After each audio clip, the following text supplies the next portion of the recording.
জোহার। আমরা ইতিমধ্যে সকলে অবগত হয়েছি যে বীরভূমের দেউচা-পাচামি এলাকায় প্রায় 14 বর্গ কিলোমিটার এলাকা জুড়ে 11,000 একরের বেশি জমির উপরে খোলামুখ কয়লা খনি প্রকল্প প্রস্তাবিত হয়েছে। সেখানে প্রায় 4,500 পরিবারের অন্তত 21,000 মানুষ উচ্ছেদের সম্মুখীন হবেন। এই সংখ্যাটা ভবিষ্যতে কোথায় গিয়ে দাঁড়াবে সেটা হয়তো এখনোই অনুমান করা যাচ্ছে না।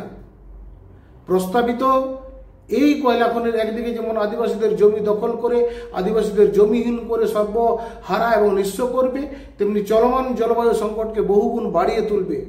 হাজার হাজার স্থানীয় মানুষকে দূষণ পীড়িত হয়ে উদ্বাস্তু হতে হবে। পানীয় জল অমিল হবে।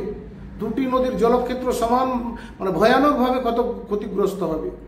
প্রশ্নের মুখে পড়বে আমাদের সন্তানদের ভবিষ্যৎ। এই প্রেক্ষাপটে দেউচা-পাচামির স্থানীয় মানুষ সহ সমস্ত গণতন্ত্রপ্রিয় মানুষকে দেউচা-পাচামির প্রস্তাবিত খোলামুখ কয়লা খনি প্রকল্পের বিরোধিতা করার অনুরোধ জানানো হচ্ছে।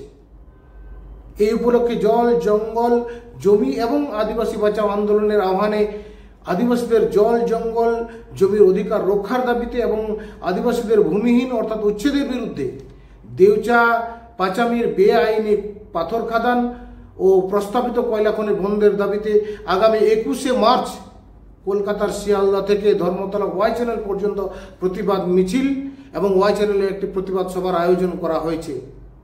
সকল শুভবুদ্ধি সম্পন্ন মানুষের কাছে আবেদন, দেউচা-পাচামির স্থানীয় গ্রামবাসীদের এই প্রকল্প বিরোধী আন্দোলনের পাশে দাঁড়ান।